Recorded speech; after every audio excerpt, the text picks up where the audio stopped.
Bismillahirrahmanirrahim. Assalamualaikum warahmatullahi wabarakatuh.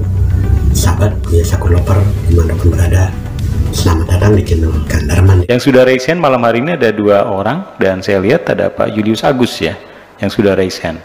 Saya persilakan untuk Pak Julius Agus, beberapa hal yang mau disampaikan ke Buya. Silakan. Ya.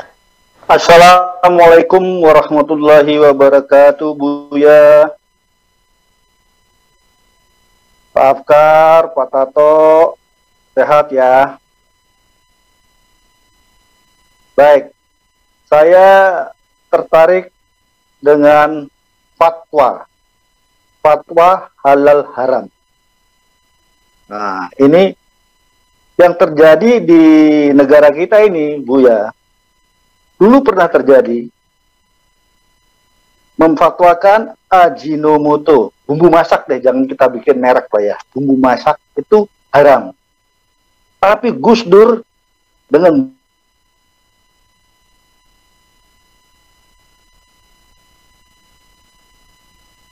lihat sesuatu itu, jangan melihat dari, wah ini dari apa bahannya babi.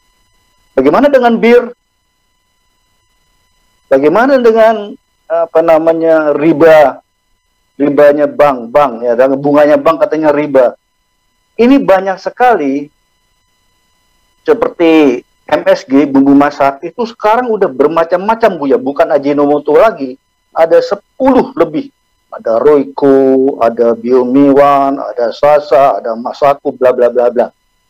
Ini kontribusinya sangat banyak sekali terhadap negara, memasukkan pajak, ya kan?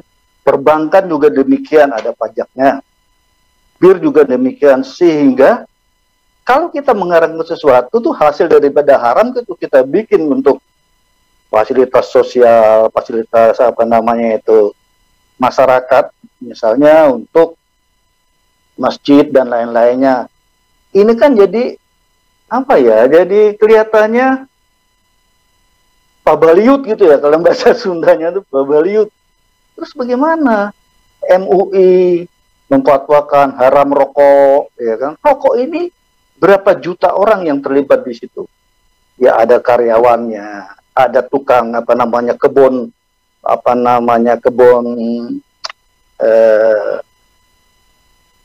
ya kebunnya itu, petaninya dan lain sebagainya. Itu terlibat banyak sekali, Bu ya. Yang ini saya tidak bisa mengerti, kok gampang-gampangnya memfatwakan, sedangkan yang punya fatwa Nabi aja nggak bisa, ya kan? Nabi aja nggak berani memfatwakan seperti itu halal haram.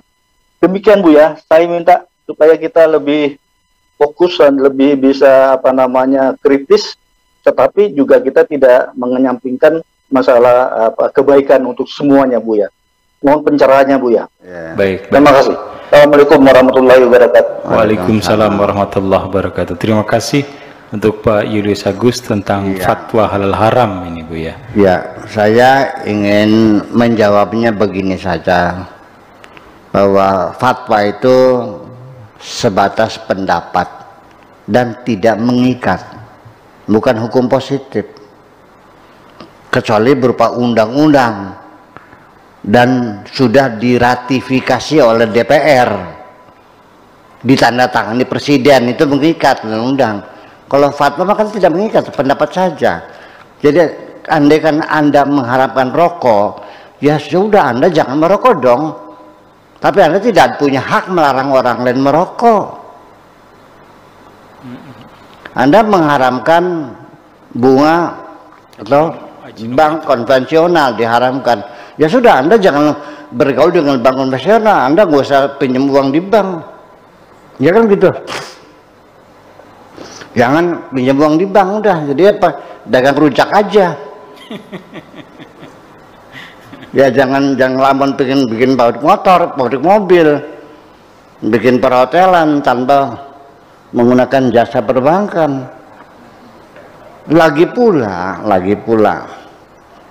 memang bank konvensional itu diciptakan oleh mereka.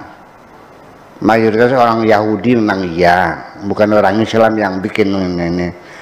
Tetapi dalam perjalanannya sejarah perbankan sampai sekarang ini membuktikan keberhasilan, telah menghantarkan peradaban manusia sedemikian majunya dalam tatanan ekonomi dengan memperhitungkan bunga sekian persen, ada kredit sekian persen, deposito sekian persen, ya kan begitu.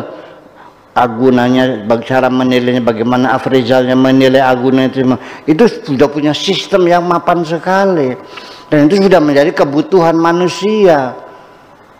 Bank itu sama dengan urat nadi dalam tubuh manusia. Ya kalau dipotong urat nadinya ya matilah. Ya sekarang sudah ada bank syariah, ya silahkan. Tapi nyatanya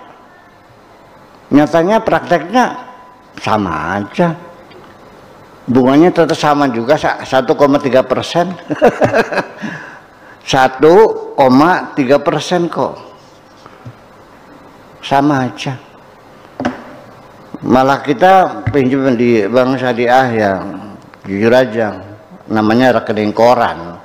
Rekening koran itu yang dibayar bunga itu yang kita pakai, betul nggak? Yang tidak dipakai nggak usah dibayar.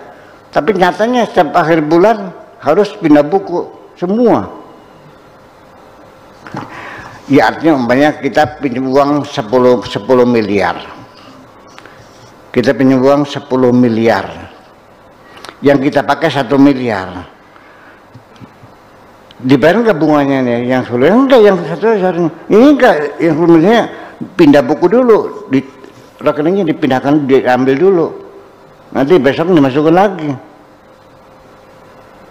1,3%. Lalu apa bedanya? Oh, bedanya istilah. Kalau dalam bank konvensional namanya itu kredit, bank syariahnya namanya kurud. Kurud sama kredit juga. Kalau dalam bank konvensional namanya deposito, syariahnya namanya wadiah. Kalau di bank namanya leasing, syariahnya namanya al-ijarah al-muntahiyah bitamlik. Hanya istilah saja kok. Jadi kayak orang belajar ilmu seksologi juga. Menyebutkan nama tuh tabu, nggak boleh. Jadi pinjam pakai bahasa Inggris. Nah ini namanya penis. Kalau ini namanya vagina. Ini klitoris. Bahasa Indonesianya apa? Berani nggak ngomong sok? Nah orang Inggrisnya untuk menyebutkan penis pakai bahasa mana? Bahasa Indonesia. Bahasa Indonesia. Ya udahlah. Kita tetap kalau bagaimana harus saling menghormati. Kalau memang dia mengharamkan bank konvensional, ya udah, Anda jangan kredit dari bank konvensional. Itu aja. Tapi jangan menutup bank. Jangan membiarkan bank, itu urat nadi persoalannya. Dan tidak mungkin kita melepaskan diri dari perbankan konvensional itu. Ini kan realistis semacam itu. Jadi jangan diharamkan. Selagi itu menjadi kebutuhan umat, jangan diharamkan dong. Iya dong. Ya mati semua nantinya. Iya. Yang minimal silakan saja bikin. Kalau memang Anda tidak puas dengan bank konvensional karena dirasakan tidak adil, tidak manusiawi, tidak beradab, ya silakan Anda bikin bank yang beradab, bank yang adil, ya kan? Silakan Anda coba. Nih sistem perbankan. So walau bagaimanapun juga perbankan ini sesuatu yang baru. Pada zaman Nabi abad ke-7 ke-8 belum ada bank. Ya berarti nggak ada, sudah selesai. Itu aja persoalannya. Yang Nabi tidak pernah melakukannya kan kita, susah. Ya memang belum ada bank. Pakai tisu boleh nggak cebok? Nggak bisa. Jadi pakai batu. Kenapa nggak boleh pakai tisu? Karena Nabi tidak pernah melakukannya. Nih, dalil semacam itu dalil sehari-hari saya mendengar sendiri, yang menjadi repot kalau Nabi tidak melakukannya. Apa yang dilakukan oleh Nabi bisa terjadi menjadi sesuatu yang tidak layak. Kalau kita acara dinner party dengan Presiden Joe Biden, ya, dengan Presiden Perancis, dengan Raja Salman, lalu sendoknya minggir, garpunya minggir, pakai tangan sunnah Rasul, pakai tangan minumnya gini. Ya bukan pada tempatnya dong, ya kan gitu. Jadi kita kembali lagi, persoalannya Nabi tidak memberikan fatwa. Adapun setelah itu Nabi meninggal dunia, setelah Khulafaur Rasyidin, setelah Daulah Umayyah, setelah dan sampai sekarang, lalu ada namanya fatwa. Itu ada apakah agama, apakah peradaban? Itu peradaban. Bukan agama, itu peradaban. Iya. Jadi artinya begini. Dulu kepiting itu haram. MUI mengharamkan kepiting, haram. Akhirnya enak. Saya belum pernah makan kepiting. Ketika masih diharamkan ya, sekarang udah.